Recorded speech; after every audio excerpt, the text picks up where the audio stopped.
do, you always do. Hello folks, and welcome to Hockenheim as the sun is going down, and welcome to Sebastian Vettel, your home race this weekend. Looking forward to it? Yeah, I do. Yeah, absolutely. I mean, it's nice to be at home.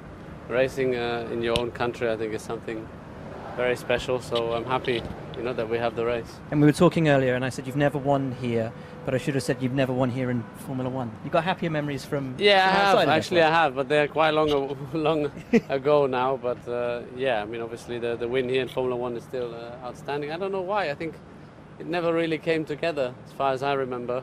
Yeah, we were good on Saturdays. We had, I think, pole position, but then on Sundays always it seemed to just slip away. So now I think, yeah, might be our last chance. We'll see. I hope the race doesn't disappear, but yeah, looking forward to the weekend. That would be one way or the awful, other. wouldn't it? It's a great place to come back. It feels, I walked in Yeah. through the gates this morning, and it kind of feels right, Yeah, when you walk that's into good. this The place has a lot of history, obviously. Unfortunately, I never did the old track. I never drove on the old track, but I think the place has Can't a do lot that of... now. No, they took it off. They planted trees. We were up at Ostkurve today, They should and have it's left just it there. Just for, I don't know, to go skating or... But when you come down the cycling. back straight, it's so narrow. Yeah. Like, it's unbelievable they used to race down Yeah, there. yeah, but it's a place with history, Obviously, Jim Clark died many years ago here, which is now, is it 50 years ago? Yeah. So, yeah, it's a shame if we would lose the German Grand Prix. You're a student of history, aren't you? You know your motorsport history, especially your Formula One history. It means a lot not to really, you. but I care. I mean, I like the sport, so I'm a fan, I mean, obviously I'm part of it now, but I've been a fan before, and I will be a fan afterwards, so... Talking about fans, lots of them watching, sending in questions. So we'll start with a few of them. Vlad Dobrotanau, I hope I pronounced that right. Do you think Ferrari has what it needs to win manufacturers' championships? Well, we need the speed. It's as simple as that. So speed kills, and that's what we need. So I think right now we are, a fair match in Silverstone. That's why we were so happy. The races before that, I think Mercedes had a little bit the edge. Now we see how the next races go, but we will need more speed because the others are pushing on. They're improving their car, and that's what we need to do as well. So until the very end, and then yes, I think we have what it needs. Toto reckons you've got the best engine now.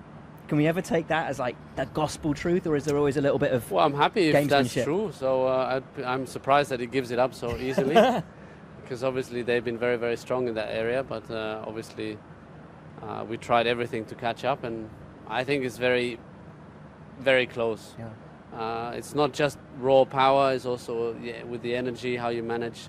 And then obviously some tracks are more sensitive than others. So it's a bit more complex nowadays. I think in the past it was easier to just say, okay, this guy has more power, this engine is the most powerful. Whereas now, yeah, it can vary a bit more from track to track. But we are a lot closer than we have been. On that subject, Andreas Zlatic asks, what was the first time you reached 300 kilometers an hour? And what were your emotions like? Do you remember? Do you recall the first time you went that fast?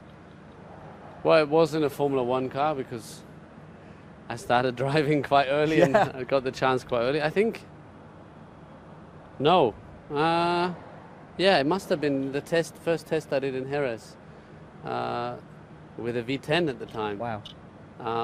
Which was mega scary initially, but I think, I don't know which speed but more than 300. No, it wasn't so much the speed that was impressive, it was more the speed of the car through the corners, the grip, and the braking power initially. That, Everybody always, every Formula One driver always says that it's not the speed, it's the cornering, it's the downforce, but then the brakes as well that impress you. Why is it so different to other formulas? Especially in the beginning, you don't have the strength in your head to keep your head up, so after a couple laps you just see the belts.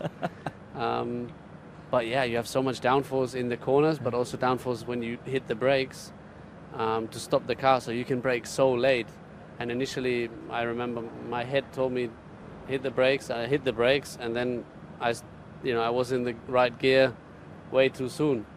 So then you had to convince your head to stop and keep your foot down, basically to be quiet, so you could keep your foot down and then eventually hit the brakes. So that's why I guess it's so impressive initially. Very cool. Very cool. Juso Peltonen asks, Do you trade information when setting up the car with Kimi, or are your driving styles too different to benefit from each other? No, we share everything, so it's very transparent. Also with Kimi, there's no holding back, whereas, you know, in the past it would be wrong to say that this guy was holding back, but there were some things, you know, you try to maybe lead a little bit the wrong direction, whatever. So with Kimi, and which is something I really appreciate, there's no bullshit, as he puts it always. So Very sorry, cool. but yeah. It's the internet. It's all right. Emiliano Hernandez, do you ever get afraid or nervous to lose a race? I think it's very natural to be afraid and to be afraid of failing and losing. I think that's something nobody talks about, but I think it's something very natural. And if everybody would be honest, then there's no weakness I find to admit, because nobody likes to do something and be bad at it. You see what I mean? Yeah. You always try for your best. But I think the chance to do well is greater or outweighs the fear to fail, because that's why you ultimately, I guess, keep going or try again and again and again. But there's nothing wrong with admitting that you're afraid to fail. Is the fear of failure what keeps you going ultimately? Is it what makes you want to carry on winning? It's getting quite deep. Yeah, if you fail all the time, maybe, but hopefully you don't. But what I meant is, you can't always win, you can't always succeed, so it's normal to fail, but there's a lot of positives in that as well. You try and you learn a lot from it, and eventually then you get better and don't fail anymore with everything in life, not just racing. Ima Orino asks, what is one thing we don't know about you? I Probably don't tell more you than otherwise. one thing. Yeah, because they Then don't you know know, it. so keep it for me. Annie Hill, who do you get on with the most out of all the other drivers? Like ever or right now? Yeah, right now and ever. I don't know. It's a bit like, I feel it's a bit like school class. You like some and you don't like others, sometimes for a reason, sometimes for no reason. Probably Timo. Yeah? Yeah.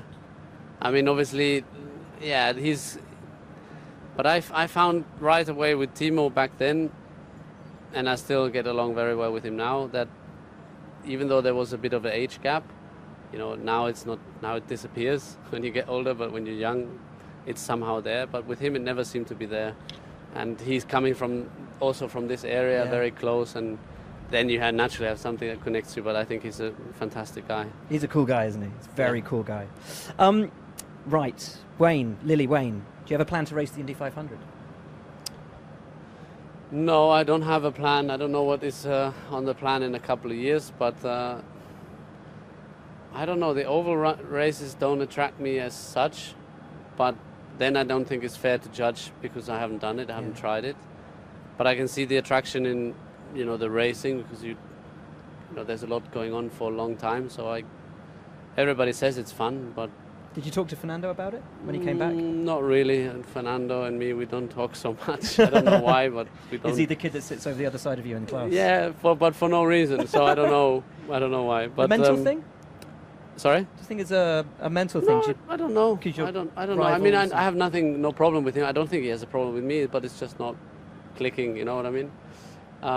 No, I didn't ask him actually, but I wouldn't take it off the list now. But it would be a lie to say it's on the list. Okay.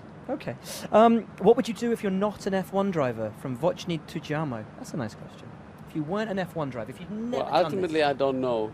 But It's hard question, right? yeah, but I like cars, so hopefully it would be something with cars, being involved with motorsports, racing, cars in general. I was looking around after I did my high school to go to uni and study something technical, so engineering. So I would do something like that, I Like guess. a designer or I don't know, engineer? the designing bit, I'm not sure if I'm creative enough. But yeah, I like numbers. So strategist, maybe. The maths never lies, apparently. yeah. There you go. Which Don't know if I had made it to F1 as a strategist, because you need to be quite good, but yeah. which Schumacher record do you want to beat the most? Or do you want to beat the records? Is it a hard Well, thing? they're all quite bad to beat. Yeah, They're so yeah, far there's that. away. Well, if again, being logical and liking numbers, I think if I'd say the wins, which for me is the most extreme record, then I'd do pretty well with all the other stuff as well, because if you win more than 90 races, then you have a pretty good chance to win a lot of championships as well. So I go for the wins. Okay, perfect. We'll leave it at that. Thank you so much for your time. I appreciate it. I know it's a massively busy weekend for you and hugely stressful, so thank you for your time. Thanks for answering the questions. I'm sure everyone at home wishes you well, and best of luck this weekend, man. Thank you so much. Really appreciate it. Thanks, sir. Danke. Thank you.